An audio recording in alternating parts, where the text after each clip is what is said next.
Welcome to yet another one. So in this video we're going to talk about how you can create and manage orders so for this kind of account. So in the previous video we added our categories and the items. So to create an order, there's a big button right here on the top left. When you click it, the system will ask you if you want to create a new order. So yes, we want to create a new order. So this being a very new account, the first order would be of course bill number 1. So the hash represents the bill number. I have my currency set up in the company settings, and since the order hasn't have any items added to it yet, it shows 0, and it shows me who created this order. So that would make me the person responsible for this bill. That can be seen right up here. So this is my account, and that's what you see here. So to add items to the bill, let's say someone wants 2 Coca-Cola. You could use the plus and minus buttons to increment or decrement certain things. I mean the quantity, or you just enter a number. I could say give it 8. So it will automatically adjust the price, and when you click add, it adds the first item to the bill. And if there is more, you can actually go ahead and add more. I can add 3 Tusker Light and probably 1 Sprite, for example. So the items appear in a shade of gray because when you add items to the order, you need to confirm that these are the items actually someone wants to take. And when you confirm, which is this button, then the items turn to white, meaning yes, now there is a printout of the order ticket for these items that you've just added. So on your printer, you will see these 3 things that are showing up on the printout, which of course you will go ahead and serve respectively, and you can come back and add more and more items depending on how the people are ordering, or this particular client wants everything. So if probably they want 1 Jibu water, a 20-liter, you can add that as well. But every time you add an item to the bill, you're gonna need to confirm. So that's what the confirm button actually does. So why we confirm things is because for you to generate a bill or to print out a bill, you're gonna need to confirm everything you've added to it. So for example, if I add 2 Coca-Colas and I try to generate a bill, the system will tell me please confirm order. So meaning you've added an item. So when I select this, you'll notice that I first sent out an order for 8 Coke. Now I've added 3, and the system doesn't know if this is actually something you're sure that someone wants. And if you're not, you can easily just delete it. Simple and easy. But for items that you previously confirmed, when you try to delete it, it will ask you a reason why you're deleting it, because the assumption is that this item has already been given out. So now you're saying we need to cancel it. So, and these reasons will appear in a general sales report that is sent out on a daily. So that's the difference, and that's the whole essence of the confirm button. The other thing is that we added 2 sales representatives. We had Eric and someone else. So if Eric is responsible for this order, I can come here on the sales representative button and just say, hi, this bill is for Eric, and it will update this to show. So when you try to print a bill, it will actually show the person who is serving this bill, so or the person in charge of this particular bill with the respective items. So if everything looks fine to you, you can go ahead and print the bill. I don't have any bill printer connected, so that's the message you just saw, but this should give you a printout of the bill just the way you see it here. Now, the other things, the two things that you're gonna need to look out for is that if we want to add client information, if you want to tell the system that, hey, this bill actually belongs to client X, so this small plus button here, when you select it, of course you'll only see it if you have an order selected. So if you select it, it will allow you to choose from existing clients or probably add a new client. So I'm just gonna add myself I'm in Kampala as a new client, of course, since this is a really new account.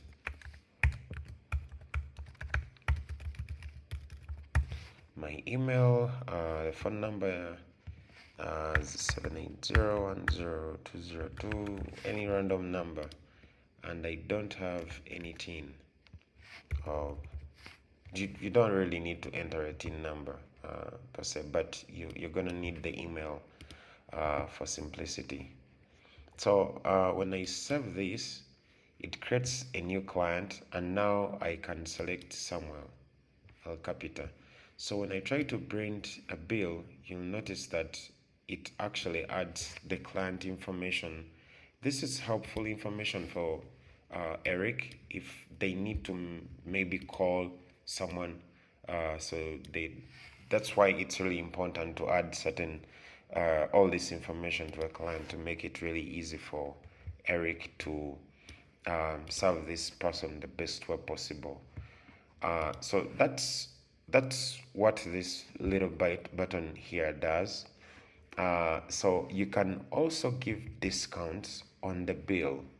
So this discount button, there are two options. You could decide to give a discount by a certain amount. For example, if I want to give this person a discount of 1,000 shillings, of course, every discount requires a reason. Maybe this is my first client, which would be a good reason.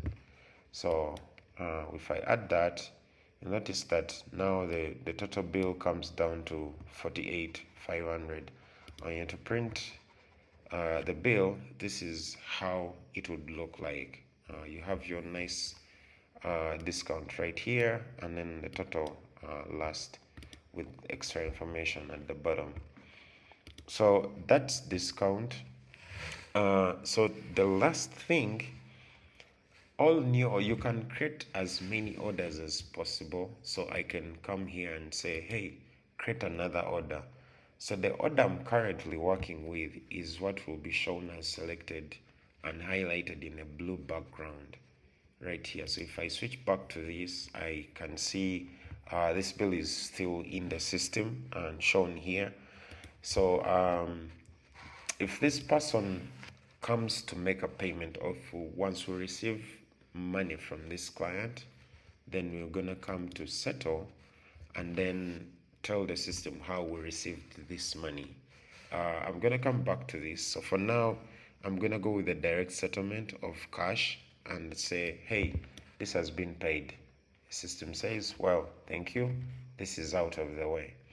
And when you come to your sales report, when you come to today's sales, you have a cash sale of 48,500 for that bill we've just settled. But we have one running order, which is bill number 2 with no items. So if I come back here, I'm just going to add 6 crest, and of course I'll pick Henry. You don't have to choose a sales representative, but because it will always take you as the person who served this order. So choosing a sales representative is just for you to keep track of who has done how many sales in a certain period of time. So we will get into how those reports look like. So I'm gonna confirm the crest and come back to settlement. So there are four ways of settling or managing payments. So the direct settlement means this person gave us all this amount of money in any one of these formats. It could be all in cash, check, EFT, Momo, or Visa. Alternatively, we could split this out. Sometimes someone can send you 10,000 in cash and then 8,000 in Visa, but the total should add up to the total bill amount. So if I add maybe Momo of 3,000, it won't allow me settle this order. But so when you look at this split settlement, it's a little enhancement on how actually people can make flexible payments in a way that actually, because these things normally happen. Sometimes people, given the different modes of payment, people will always come to you in different ways. So that's the split payment. So company means, hey, we didn't get money for this bill, but this bill actually belongs to a client of ours.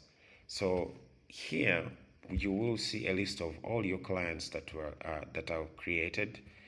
Right now we have one client, which is Samuel. So if I select this, it will allow me to save this bill or settle this bill against Samuel, so which will be saved as a credit settlement. So when you come to sales again and come to today's sales, you'll see that I have a company settlement of 18,000.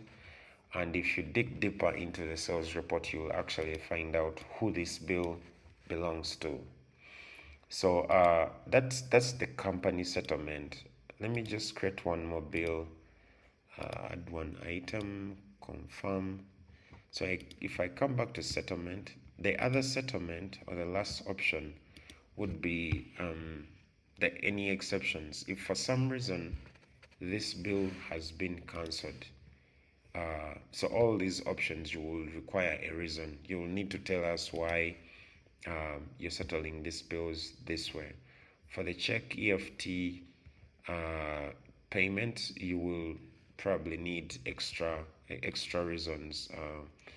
So the NC is short form for not chargeable. So if this bill is on the house, or maybe this can be in instances where maybe the owner of the business just took a water and this bill is not going to be paid for, but we need to record it in the system, this would be the ideal option.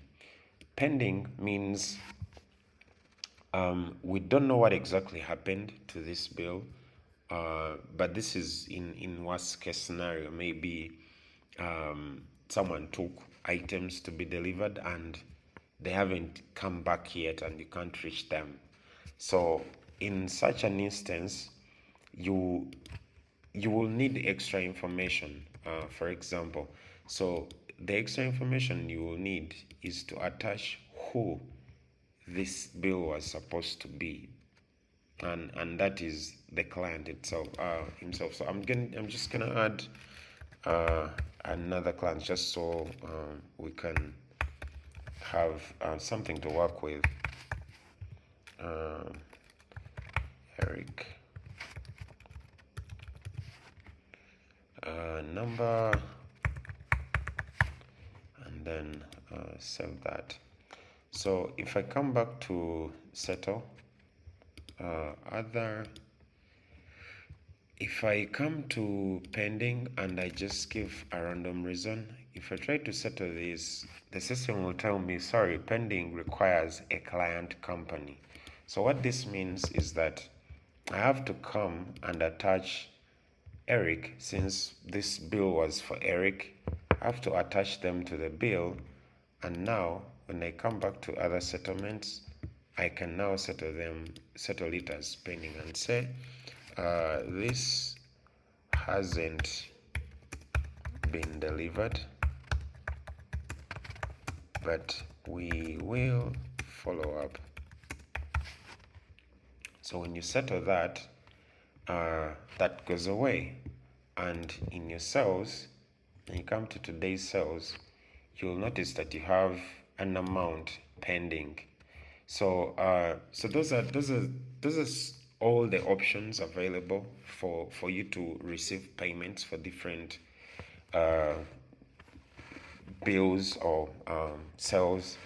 And then on the today's sales section here under sales, you can see a general overview of how many orders have been served by who, and a breakdown of the departments. Of course, we had one discount of 1,000 shillings, and then the main, which is your entire department, would be the 72,500. So this would be literally your total sale. So if I click on the date here, I can, this is the area where you generate the sales report, which is in PDF. So, and this is how your sales report would look like. We have a 66,500 as our total sale, which is a total of our cash collection, the company, and pending, less 1,000, which was the discount. So if you compute all this, it should bring you back to the 66,500, which was our total sale, since this was really this is really one department. So the total sale would come to that. There's a breakdown of the items that were sold. Of course, we have quantities, the amount, or the unit prices, and then the total down here, the 72,500. So this AVCOS is short form for average cost of sales, which initially is 0 because we are yet to set up our inventory. And then at the right hand side, it will give you your total cost of sale for this sale for the particular day. NC, anything that was given out as not chargeable. All discounts that are added in the system or any bill will show up here. And of course, this needs a little bit of fixing because it's missing the bill. So we'll probably fix that. So bill cancellation, remember we canceled one bill, and so this is bill cancellation pending an NC. So anything that falls under such a settlement will show up here. So we had one bill that we settled as pending, the 5,000 we had, and the reason that was stated here. Credit bills, these are all things that were given out on credit. This was Henry who was responsible for this bill that I created, and this is the client to whom the bill belongs to. Then down here, we also add your last 20 orders for the day, because we don't want to give you everything in one report, because you can easily generate a separate report for orders. So we will always show you the last 20 orders for the day. So that's in brief, that's the sales. And if you want to send this report to yourself, the system sends the report at the end of the day once we close the day, but there's an option for you to send this bill to yourself, which you should receive on your email you use to create an account. If you want more people to receive this report, there is an email list under settings. There's an email list here. I have one which I can update when I click on it, but I have an option to add new email addresses. So the more emails you have, the more people receive the report. So that's everything to do with sales. In the next video, we will talk about inventory. So I'll see you guys in the next one.